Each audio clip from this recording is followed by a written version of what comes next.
Hey guys, this week we are going to take a quick look at one of the Canon R system lenses, the Canon RF 35mm 1.8 macro prime lens, and we're going to head out into the landscape, into the Peak District National Park, in fact, with it attached to the Canon R6, and we're going to take some shots.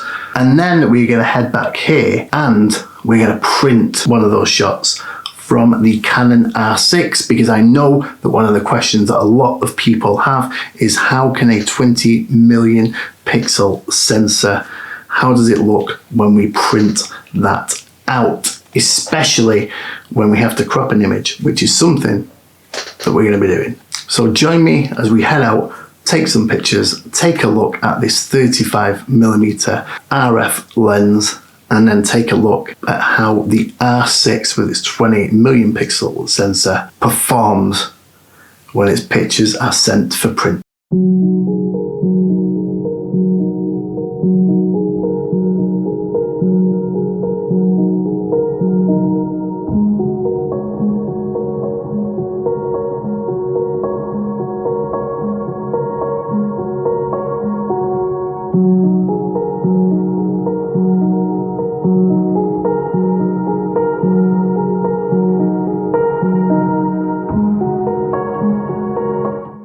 I was just driving along on my way to a destination, and as I drove past down the road, saw this here tree. I pulled over and I just got to jump out and take some shots because it just looked fascinating.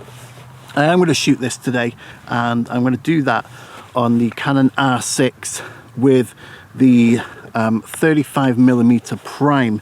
Now, this prime lens suggests that it's also a macro lens. I'm not entirely sure that it is. It focuses extremely closely.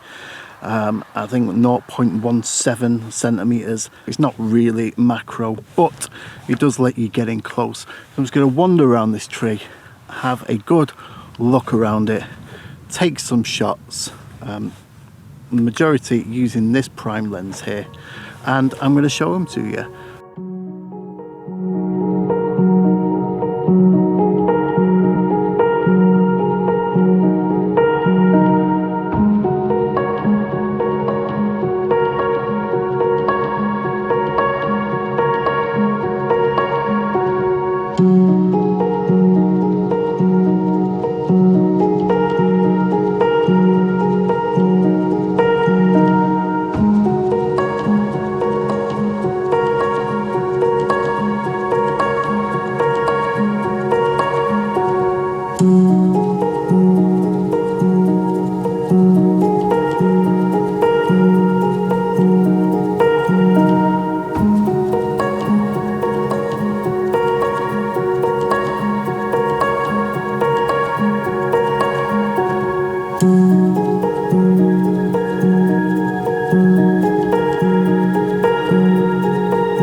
Okay, so got some decent enough shots using that R6 and RF 35mm combo. Now, I think at some point in that video I may have said that the RF 35mm 1.8 macro focused in at 0.17 centimeters. My mistake, I definitely meant 0.17 meters, so around 170 millimeters focus distance, which is still pretty darn close. Now, the reason why I keep doing the air quotes and why I said that it's not really a macro in that video is because the reproduction value, the magnification value, is only around 50%. So not true macro where you would get what a 100% reproduction value with a true macro lens. But away from that, I have to say I had a lot of fun with this lens. I thought it was really good, just carry around lens, and whilst I think it retails around the £450 mark, around $500, it isn't the cheapest lens in the entire world. Actually, on the RF mount, it's one of the cheaper lens options,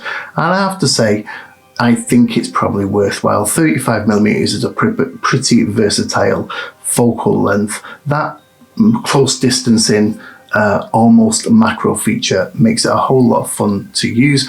It focuses really pretty quickly.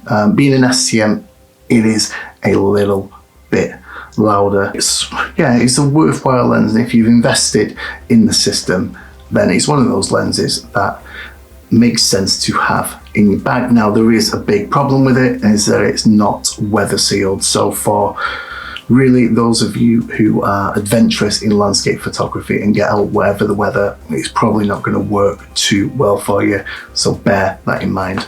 But when I was looking through the raw images, I saw nothing from the lens in the raw images that would put me off it. Everything looked nice and tidy, exactly how I would expect it to look through this RF glass.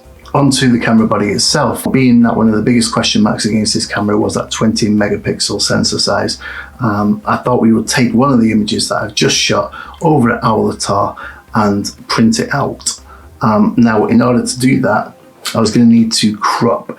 So actually, what was a 20 megapixel image, because of the way that I needed to crop it, and I knew I was going to crop it out in the field, I always had a 10:8 in mind for this particular image, to get that kind of beaten grass looking pathway that leads up to the tree right into that bottom right corner. But to print it onto an A3 plus size paper today, I actually needed to move that crop to a 5:7 to fit the paper size. And so from that crop, we are losing around 3 million pixels, which brings this down to a 17 million pixel image.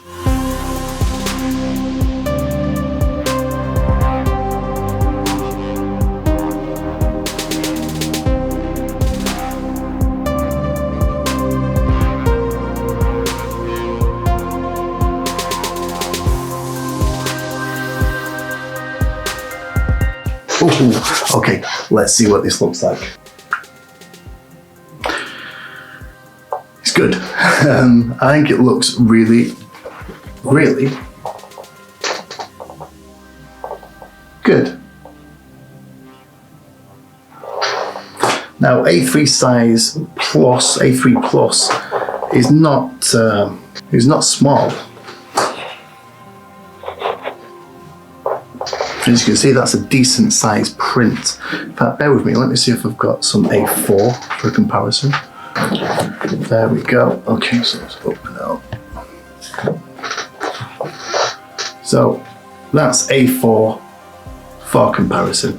Thanks a lot for coming along this week. I will see you next week, when hopefully I will be able to share with you the details of how you can get your hands on the Canon R6, Canon R5 and Canon RF lenses. So if you haven't hit that subscribe button already, and that sounds like something that you want a piece of, hit it right now, and I will see you next week. But from me for now,